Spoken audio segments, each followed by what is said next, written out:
What's up, boss? What's happening? Oh, man, what's up with the background, man? What you doing here, bro?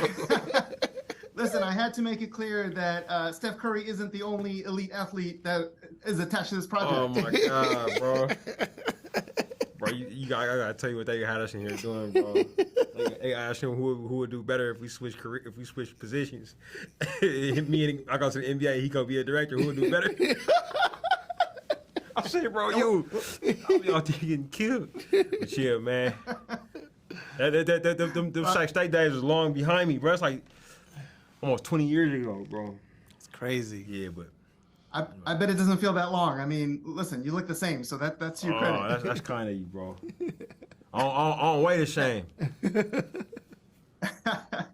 Now, speaking about your career as a football player, obviously you're an athlete who played at a high level. So from that perspective, when you look at Steph Curry, what do you think makes him special? What's his heart-shaped herb? Yeah, I think the movie covers it. You know, I think I'm so grateful for Eric and Steph to ask us to come aboard and work with them to make it.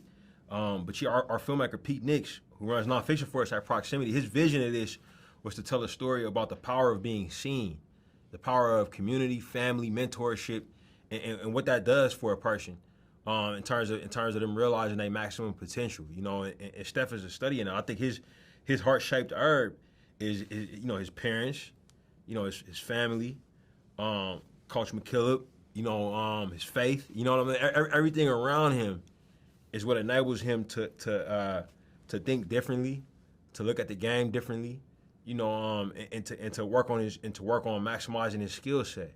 Everything. And that's who he is.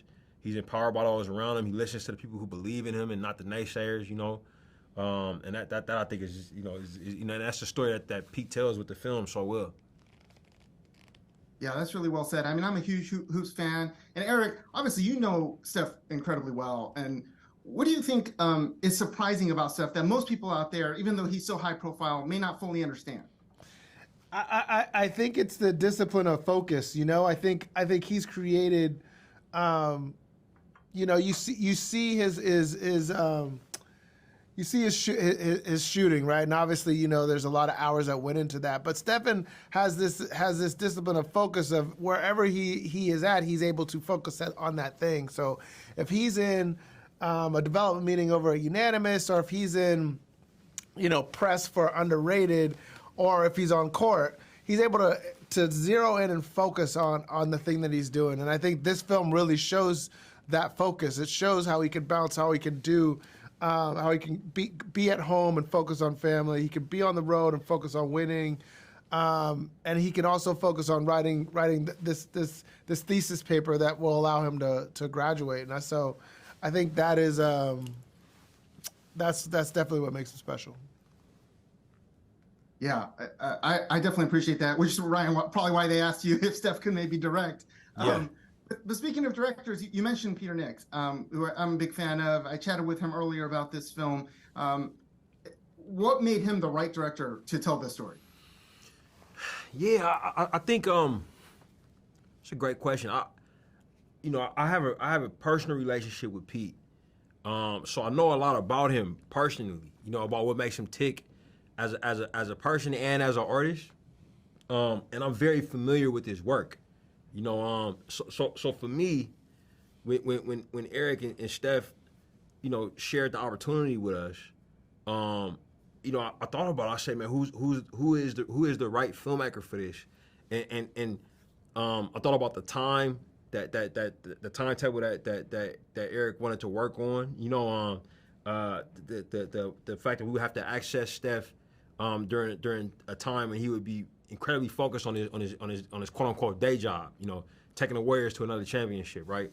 And adding to the mix that his kids are getting older, his business is growing. He's trying to fulfill his requirements to get his undergraduate degree. I knew that we were gonna have to have an experienced person, who has skill at getting access to places, that have other priorities, hospital, police department, high school. You know, Pete was in that rhythm. He had done these things, and it brought back brilliant films.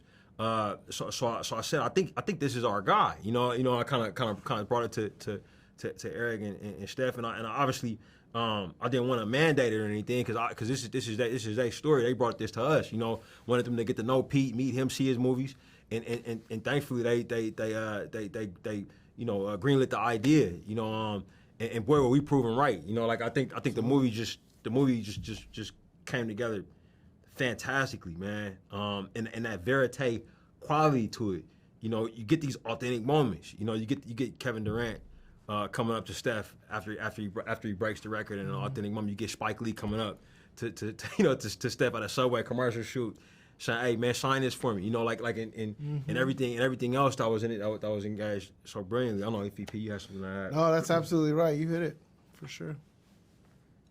Yeah, those moments are so amazing. Even as a hoops head myself, like I've never seen any clip of like KD going to Steph at that party and just talking to him. That was amazing. It's beautiful, right? And even in the archival, you know, like seeing LeBron come to his game, right? During March Madness, you know, you get to see this idea that greatness respects greatness. You know what I'm saying? Like how people, you know, somehow people around him were seeing it maybe more than the scouts were. You know, if that makes sense. You know, I'm hearing LeBron talk about him and reading the scouting report. It's like, well, LeBron saw it. You know what I'm saying? Like, how did the scouts miss it? You know, it's interesting. Yeah. Was there anything else in terms? Speaking of the archival, was there any other footage or storyline that just didn't make the final cut that either of you really liked and wished had made it? I mean, there was. I mean, we shot for a year, right? So I think that between archival and just storylines, there was probably some things that didn't make it. But I think the bigger thing that is a shout out to Pete, is really saving room for the championship run, right? It's like tracking the season, because obviously we didn't plan on that.